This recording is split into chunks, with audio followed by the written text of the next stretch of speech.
Hey guys, I just wanted to take a couple minutes and talk to you about some things that have been going on in my life lately and how I've changed my positivity and my habits and my mindset. So, since I came back from vacation mid-January, I've started creating some new habits in my life. So, this habit starts in the morning when I wake up. Now, if I'm working, it starts at 4:40 in the morning, which I'm not a morning person. It definitely took a while for me to develop that habit.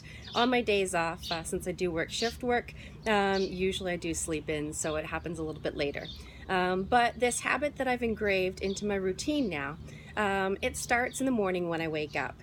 So in the morning when I wake up, I think about my goals and what I want to accomplish that day.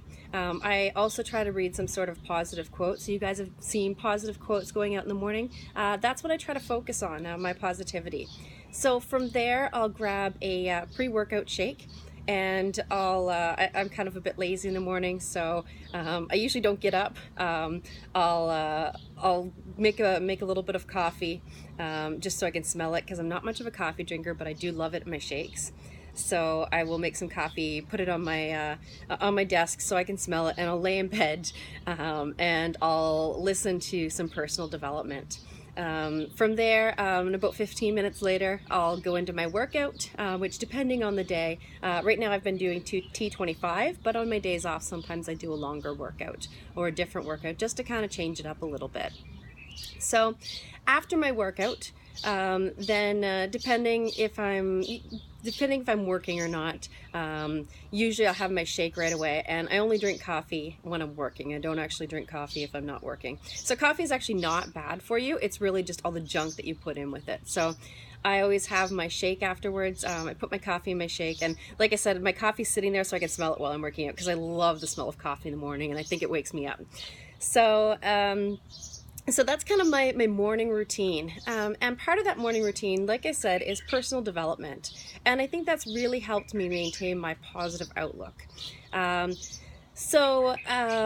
thing I wanted to talk to you guys today is about failure. That was what I learned about today, and I really wanted to share this because I don't know about you guys, but sometimes I really do feel like a failure, and I have to try to change my attitude because I don't want to feel like this. I want to feel positive, and I want to put those positive vibes out into the world so that the positive vibes will come back at me.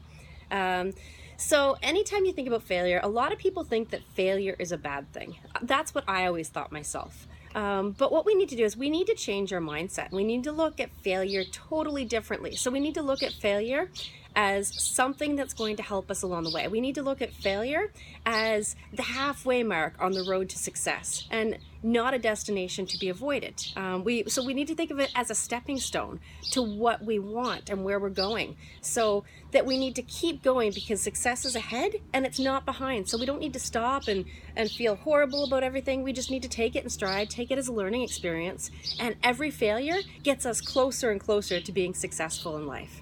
But this is totally opposite the way that most people think, and this is the way that successful people think, is failure is a good thing.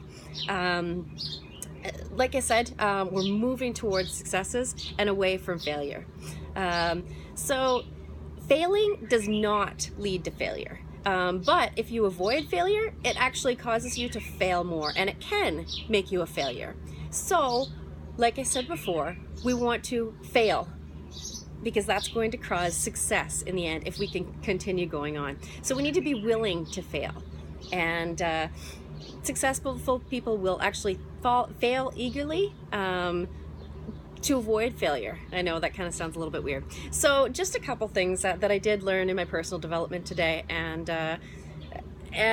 some different, there's 5 different parts, 5 different levels of failing, I guess. So when you're talking about failing your way to success, the first level is your ability to fail. So a lot of people try to avoid failure, like I said, but you need to embrace it. So a lot of people are kind of stuck at this number 1 level, just avoiding it and not embracing it. So then the next level, number 2, would be a willingness to fail. So people actually accept failure as a byproduct of success along that road to success. Number 3 is a wantingness to fail. So people actually desire to failure. fail because they know that personal and financial growth is going to follow that failure. So a lot of people don't even reach this step ever.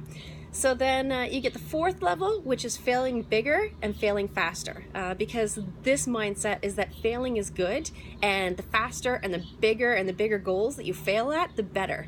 Because if you set your goals higher than you can ever imagine, then if you fail to reach those goals, you're going to land somewhere higher than you would have if you set your goals a lot lower. So you're really not failing. You're actually just on your path to success. And then the fifth level is basically failing exponentially. So getting others to fail with you, because group failure is group success. So I know this is totally backwards to what you guys normally think. It's totally backwards to what I had been thinking too, but I'm trying to embrace these new changes, embrace new habits, embrace positivity, and now I'm going to embrace failure, because failure to me is success. The more I push and the more I fail is going to get me closer to my goals of reaching success. Hope you guys have an awesome day. I'll chat with you later.